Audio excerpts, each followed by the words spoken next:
Friends, Jana Kellum here with the Everlasting Love Club, and I am bringing you Hump Day Relation Tip number 38, which is when our fixing does the opposite. And this was Lessons from Jove month, so I have brand new Lessons from Jove. It's number 11, and you can check that out. It's how salad can make Facebook a better place. So I put the link in the description to this video so you can go check that out afterwards. But I wanted to talk about something that was a little bit related to that blog post, and I don't want to give too much away about what's going on over there. I think that there's a lot of craziness in social media in general, and I think that a lot of it is counterproductive. So I wanted to talk about something that is sort of related to that, and how I think that this thing that we do with good intentions is very often counterproductive as well. And that thing is fixing, trying to fix somebody else's problem. You've probably heard me talk about this in different contexts in the past. I've written about it before.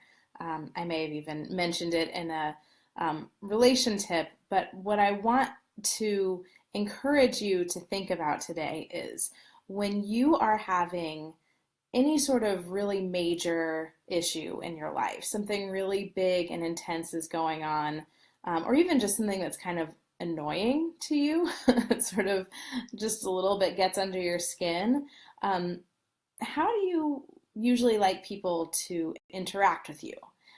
What sort of response do you want to get from people? And the reason I ask is that I think very often when our friends or our partners or someone in our family has come to us with an issue that they're having, our natural instinct, especially if we care about that person a lot, and we're a compassionate person, our instinct is to want to fix it, to want to come up with the solution to whatever their problem is. And we think that we're helping. And, this is definitely something that I have experienced for most of my life, and I still have to work to not immediately jump into that, like, okay, what can we do to fix this? Or, okay, how can you look at this so that you can feel better about it? Let's find the silver lining. And there's this tendency to want to jump there because it's uncomfortable. It's hard to see somebody that you care about not feeling good. But what jumping into that fixing place actually does is kind of makes the other person who's having the issue feel like they have to defend themselves, and it puts them into a place where they actually will end up probably experiencing the ill effects of that problem for even longer, which is kind of ironic.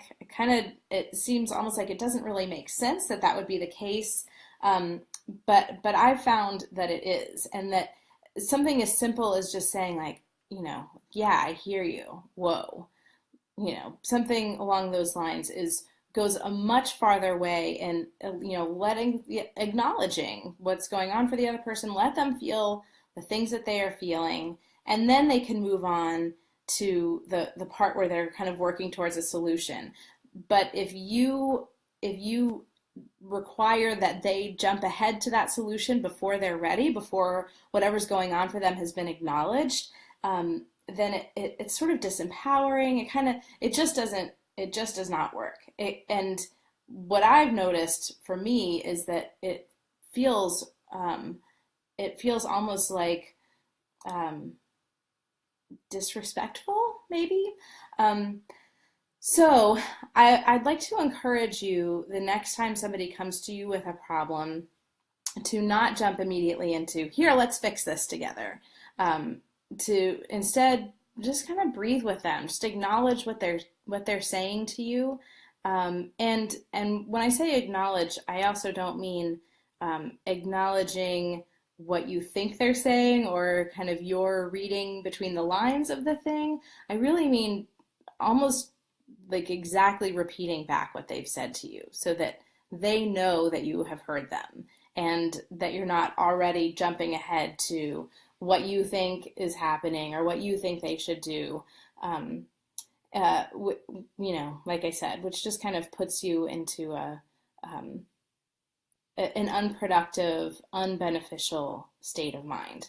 And I think that that's something that you can take with you into social media as well. We have, I keep hearing people say, um, you know, everybody just get over it. Like, you're lingering on this for too long, or we just need to move forward. And yes, it's true. We do need to move forward, but skipping ahead to the fixing it part instead of letting people have whatever emotions they are going to have about something actually just prolongs the challenge, the problem, the drama. It prolongs those negative emotions. So that is my hump day relation tip for this week. I'd like to invite you to read that blog post and to share it with your friends, because I think the more we can move in this direction, and I talk about what I call the salad method in that blog post, I think it could really change the way social media looks, the way we experience it, and have kind of a vision of what we could actually do on social media and how we could really start to make a difference with this powerful social network that we get to be a part of. So I encourage you to read that. Like I said, the link is right in the description on this video. I hope you have a wonderful week, and I will see you next Wednesday for Hump Day Relation Tip number 39. Take care.